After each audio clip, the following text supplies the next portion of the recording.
Mesdames et messieurs, bonsoir. Bienvenue dans le 19h30 au sommaire. La problématique de la migration irrégulière est au cœur du dossier de ce soir. Ils sont plus de 8000 Ivoiriens ayant migré de façon irrégulière et qui ont été rapatriés après leur mésaventure. Nos équipes les ont suivis dans leur périple. Vous verrez des images exclusives dans ce journal. Un vent de contestation souffle sur la commercialisation du garba, un mets fait à base de semoule de manioc et de poisson-thon. Vendeurs et consommateurs dénoncent l'inflation qui s'empare de ce secteur.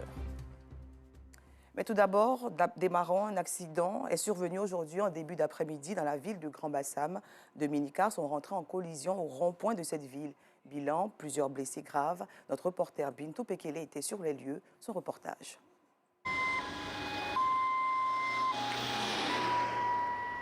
Ces deux minicars, communément appelés Gbeka, ont fait plusieurs tonneaux à la suite d'un choc violent à ce rond-point. L'un des chauffeurs a manqué le virage et a percuté le second. À bord de chaque véhicule, 24 jeunes pour 18 places. En provenance d'Abobo PK18, ils partaient à la plage. C'est 3 convois. Maintenant, le troisième convoi, là, lui venait. Pendant ce temps, il y avait le premier convoi qui était devant. Il n'a pas fait ça avec beaucoup de maîtrise. Il a touché le premier convoi pendant que lui, il a fini de faire son virage. Donc, elle a touché le premier convoi, là. Donc, toutes les deux voitures se sont renversées. J'essaie d'appeler les pompiers d'Abidjan, c'est eux qui viennent d'arriver, qui ont garé là. Et le chauffeur, mais je ne sais pas s'il s'enfuit. Voilà, on le cherche, on ne retrouve pas là où il est. Bon, là, vraiment, ce n'est pas du tout intéressant. Bilan, plusieurs blessés graves. Nous avons constaté qu'il y a des victimes vraiment qui sont gravement blessées. Mais heureusement, nous n'avons pas de pertes en vie humaine. Pour le moment, nous ne pouvons pas faire totalement tout le point. Et les blessés, nous avons pris en charge, on les a déjà acheminés vers les services spécialisés afin de mieux les prendre en charge. Les rescapés s'accusent mutuellement. Une bagarre s'ensuit. Toutes les forces mobilisées pour l'accident sont quant à elles à l'œuvre pour dégager la voie et éviter d'autres accidents. Pour l'heure, le bitume du rond-point de Grand-Bassam garde les traces de cet autre accident. Place à présent au dossier de la 2.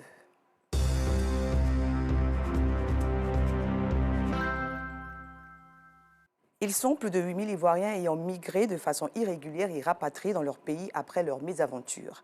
Malgré cette situation, bon nombre de migrants sont encore bloqués au Maghreb et dans certains pays du Sahel. Face aux difficultés rencontrées, certains se résignent pour éviter le pire quand d'autres persistent tout de même dans leur aventure à la recherche d'une vie meilleure. Notre journaliste, reporter d'images Bintou Pekele a vécu ces moments éprouvants avec des migrants en Côte d'Ivoire et au Niger. Nous vous proposons son reportage. Je te dis ici, là, si tu t'amuses, là, je vais t'abattre ou je te vends à quelqu'un d'autre pour avoir de l'argent. Parce qu'il t'a acheté? Parce que je t'ai acheté à 450 dinars, voire 800 000. Ces mots lui tombent dessus comme un coup de massue. Hervé, l'ex-directeur d'une société coopérative à Saint-Fra, vient servir comme esclave au Koweït. Son rêve de gagner beaucoup d'argent vient de se briser. C'était en 2015. Il dit, tu m'as acheté? Il dit, oui, je t'ai acheté. Il dit, non. Que moi-même, pour venir ici, là, j'ai dépensé. Celui qui m'envoie là, je lui ai donné de l'argent. 1 700 000 pour que je vienne. Il dit, ah, lui aussi, il a payé l'argent. Franchement, mes larmes ont commencé à couler. Pourquoi? Parce que je venais d'être trahi. C'est parce que le mec m'a dit, au pays, il m'a présenté le Koweït comme un Eldorado. Le calvaire de Hervé commence. Entre 5h jusqu'à 2h du matin, je tourne dans le sable, dans le désert.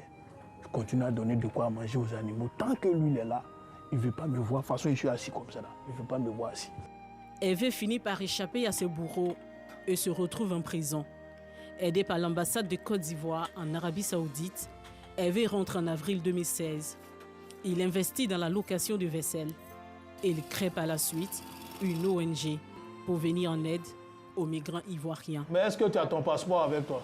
Je vais passer par où? Je vais passer par où? Nous faisons des campagnes de sensibilisation pour prévenir la population sur la question du trafic illicite des migrants et la traite des personnes. Et nous apportons aussi du secours aux victimes de traite de personnes et des migrants qui sont bloqués dans les pays de transit comme les pays d'accueil.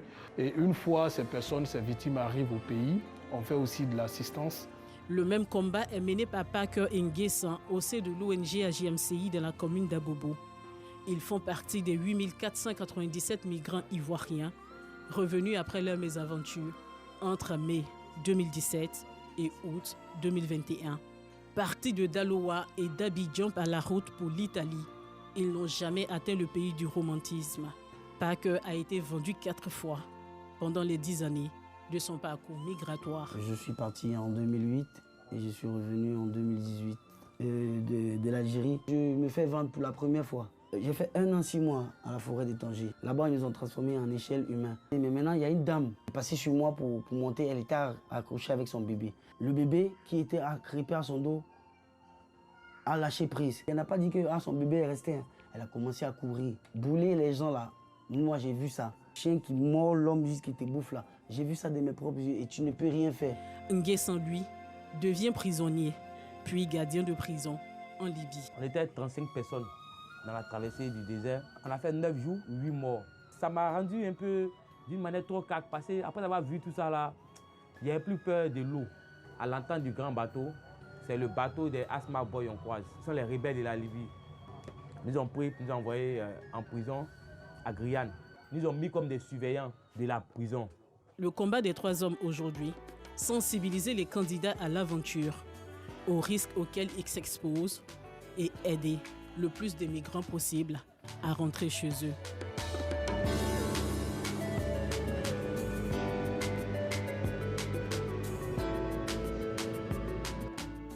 À plus de 2000 km d'Abidjan, nous retrouvons des jeunes Ivoiriens à Agadez, au Niger. Ils reviennent de la Libye, du Maroc et de l'Algérie. Je suis là depuis 2020. J'ai pris la route, je n'ai pas appelé mes parents que je partais. Dans de Libye, je partais en France.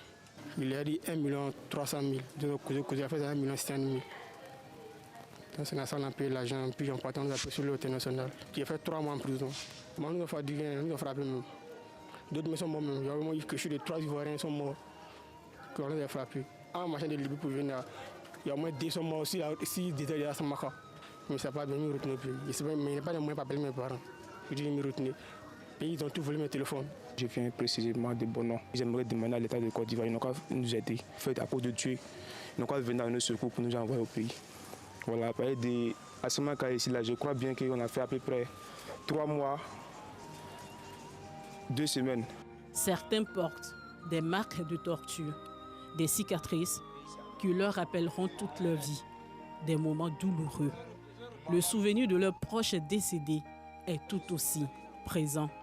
En leur possession, cette vidéo de migrants morts à la frontière entre le Maroc et l'Espagne le 24 juin dernier. Ouais, un là-bas. Non, je ne vois pas. Non, allez, on va le montrer, on va attendre. C'est celui-là. Ici, ils trouvent réconfort et couvert auprès de l'ONG APS à Lam Fonsara, juste pour une journée. On nous amène 40 migrants le mercredi et 30 migrants le samedi, donc 70 migrants par semaine. Ça, c'est pour leur donner de l'assistance alimentaire pour des migrants qui sont bloqués à Agadez. Ils ne peuvent plus continuer en Algérie, en Libye, et ils ne peuvent pas retourner chez eux. Ils ne sont pas enregistrés à l'OIM ou bien à quelque organisation. Psychologiquement, ils sont touchés. C'est des gens qui sont frustrés. C'est la raison pour laquelle, quand on les amène, on les sensibilise. Après, ces jeunes Ivoiriens sont livrés à eux-mêmes. Ils vivent dans les rues d'Agadez et dorment à la belle étoile.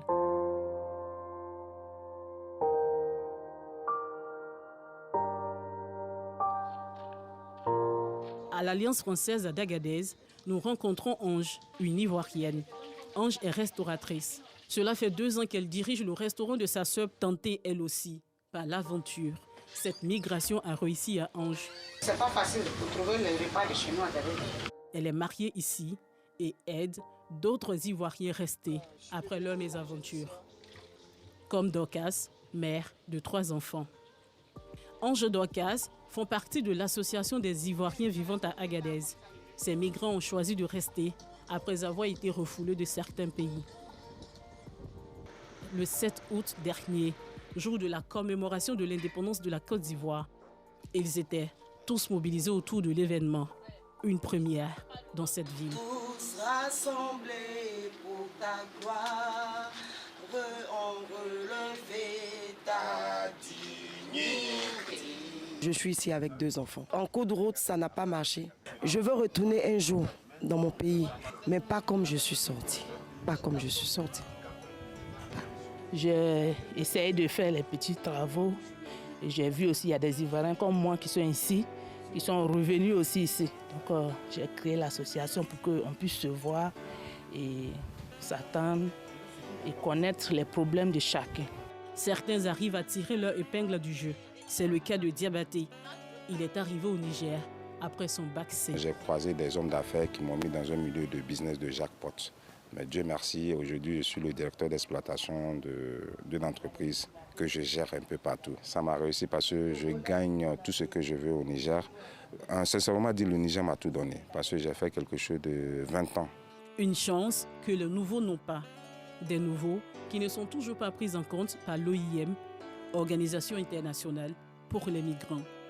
Ils sont au total 1300 migrants de différentes nationalités à errer dans la ville d'Agadez. Comme à Niamey, la capitale, ces migrants soudanais veulent aussi rentrer.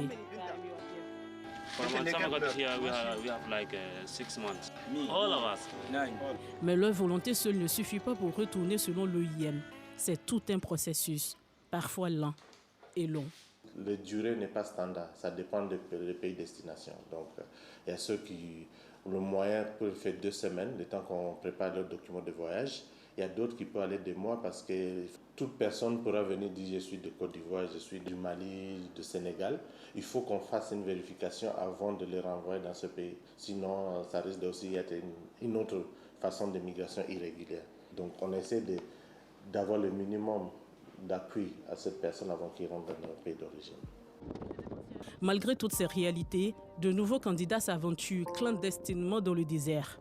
Sur ces pick-up, ils s'apprêtent à affronter les tempêtes de poussière, la faim, la soif, mais surtout l'insécurité et la mort.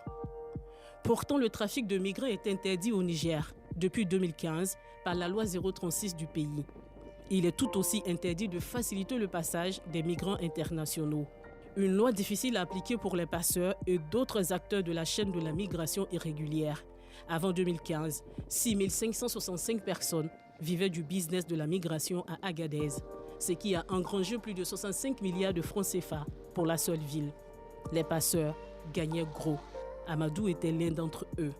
Le passeur, c'est un démarcheur, c'est lui qui rassemble les passagers là, pour le donner au transporteur. Le transporteur, lui, il peut avoir plus de 5 millions. Le passeur, il peut avoir, s'il y a 5 à 6 véhicules, il peut avoir la semaine 2 millions à 3 millions de recettes. Si le véhicule a été acheté à 10 millions, donc il faut qu'il collecte les 10 millions. Dans le temps, ici, Libye, les gens à partir d'Agadez, ils paient 135 000. Mais maintenant que ça a été contré, ils peuvent payer jusqu'à 300, jusqu'à 500 000 francs une personne pour atteindre la Libye. En clair, le parcours est périlleux pour le migrant, mais juteux pour toutes ces personnes qui travaillent dans ce business. Aujourd'hui reconverti, Amadou travaille au Conseil régional d'Agadez. Il s'occupe de la question des migrants. Il fait partie de 980 personnes en lien avec le trafic de migrants qui ont officiellement changé d'activité. De manière officieuse, c'est tout un réseau bien ficelé qui continue le business de la migration irrégulière. D'autres passent par des chemins détournés et les conséquences sont connues de Manzo Diallo, fondateur et directeur de publication du journal Aïr Info. Il traite la thématique depuis une décennie. C'est des routes non pratiquées. Une petite panne de carburant, un petit problème de pneus, c'est fini, le véhicule est immobilisé et il n'y a aucun secours. On apprend que le véhicule de X qui a quitté Agadez à telle date, 3 mois après, n'est pas encore arrivé. C'est en ce moment qu'on commence à racoler les informations. On trouve des corps, madame, qui blanchissent au soleil. On trouve des jeunes qui étaient l'espoir d'une famille, de leur famille, l'espoir d'un pays, de leur pays, mais qui sont morts, madame, sur le chemin de l'aventure, parce qu'ils sont partis dans l'anonymat et ils ont disparu à jamais. Tout comme les voyages, les ghettos où sont logés les migrants avant leur départ sont discrets. Nul ne veut se faire arrêter, croupir en prison pour les 5 à 6 années à venir ou payer une amende de 1 million de francs CFA et voir son véhicule confisqué.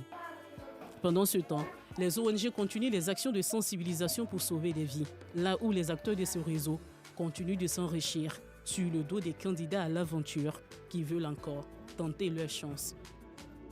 De janvier à juin 2022, ce sont plus de 20 000 migrants refoulés qui ont franchi le sol nigérien et plusieurs dizaines de corps retrouvés dans le désert.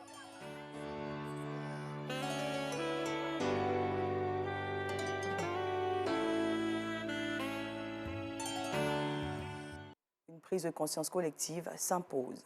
Le Niger, toujours dans l'actualité de ce journal, avec cette fois le garba, un mets ivoirien vendu majoritairement par ses ressortissants. Depuis quelques mois, les vendeurs de ce plat prisé des populations ivoiriennes dénoncent la hausse des prix du poisson-thon. Quelles en sont les causes? Quelles répercussions sur les populations? Les réponses avec Ido Georgette Fofana.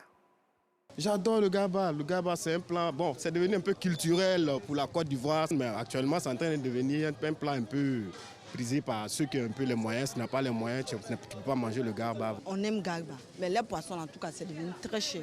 On va essayer de voir. Les consommateurs de garba, un plat composé de semoule de manioc et de morceaux de thon frit accompagnés de piments frais hachés, dénoncent l'augmentation des prix du thon et du faux thon.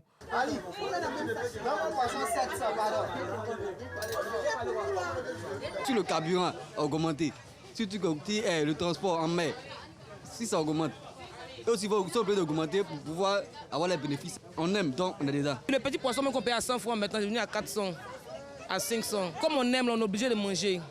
On est obligé de payer, acheter, sinon vraiment c'est cher.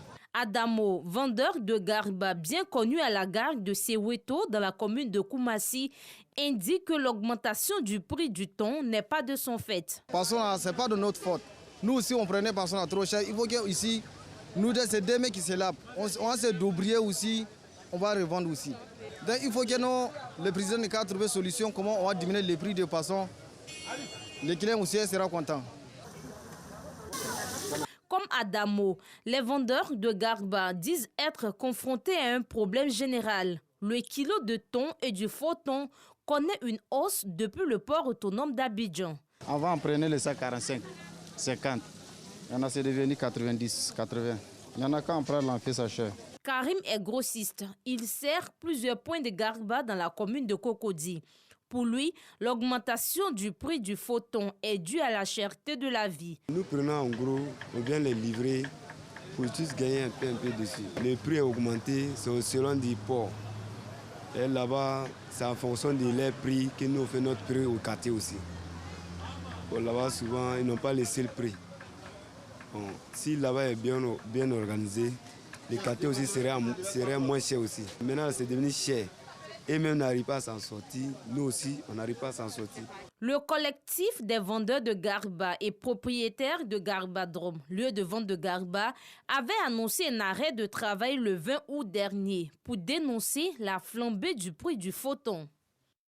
Une bonne nouvelle pour les habitants de Port-Bouët. L'hôpital général de cette commune vient d'être doté d'une couveuse. Ce don est de la team des natifs du 4 août, un groupe de jeunes constitués en association très actifs sur les réseaux sociaux. À travers cet acte, ils militent pour une bonne prise en charge des enfants prématurés. Toujours avec Georgette Ido Fofana. Ce bébé de 2 mois est né prématuré à l'hôpital général de Port-Bouët. En raison du manque de couveuses dans ce centre de santé, sa mère a eu recours à d'autres méthodes. Aujourd'hui, il a des problèmes récurrents de santé. On dit que l'enfant était prématuré. On lui avait mis dans la couveuse, c'est sur ma poitrine. Arrivé à la maison, s'il veut travailler, tout ce qu'il veut faire, lui, de l'attacher sur ma poitrine pour que ma vapeur n'a qu'à couler sur l'enfant. Là, il peut tenir ma vapeur. Comme il ne se sent pas bien, s'il vient à l'hôpital, vous venez voir les médecins, ce qu'il ne voit pas. Selon Dr Yoboué, médecin généraliste, les prématurés doivent avoir un traitement particulier. Ils sont fragiles sur le plan immunitaire, ils font facilement des infections. Il y a plusieurs stades de prématurité. Donc, il y a environ 4 stades. Le premier, c'est environ de 37 semaines à 34 semaines, pas des petits prématurés. C'est-à-dire qu'ils ne sont pas trop prématurés, donc petits prématurés. De 34 à 32 semaines, pas des prématurités moyens. De 32 semaines à 28 semaines, on pas des grands prématurés. Et en moins de 28 semaines, on pas des très grands prématurés, mais des prématurés, c'est-à-dire qu'ils ne sont pas viables. Pour les grands prématurés et les très grands prématurés, si l'enfant n'est pas pris en charge dans une couveuse, le plus rapidement possible, c'est le décès à coup sûr. L'hôpital général de Port-Bouët ne dispose pas de couveuse fonctionnelle. Pourtant, la maternité enregistre plus de 15 naissances par jour. Si on a une couveuse au sein de l'hôpital ici, ça sera tranquille pour tout le monde, pour les patientes, également pour les mamans et aussi pour le personnel soignant. Parce qu'on en a besoin vraiment pour la prise en charge de nos bébés. Pour sauver la vie des prématurés de cet institut, les natifs du 4 août ont fait don d'une couveuse d'une valeur de 4 millions de francs CFA. Après renseignement, dans la zone d'Abidjan Sud, il n'y a pas de couveuse. Donc Port-Bouët étant une grande commune, on a préféré choisir cet hôpital. Beaucoup de personnes se retrouvent avec des enfants qui décèdent prématurément. Et donc on veut pallier un tout petit peu à ce problème-là. Ce geste vient combler le déficit de couveuses et faciliter la prise en charge des prématurés. Je dis merci aux natifs du 4 août. Ça fait chaud au cœur. On ne peut que leur dire merci. On en avait vraiment besoin. On a des bébés prématurés qui sont évacués dans les structures périphériques, notamment dans les CHU de Angré, Cocody et Trècheville, pour une meilleure prise en charge. Mais je pense qu'on pourra le faire désormais selon. Les natifs du 4 août est un groupe constitué à partir de Facebook et qui œuvre dans plusieurs domaines, dont la santé. C'est ici que prend fin ce journal. Merci de l'avoir suivi et bon début de semaine à tous.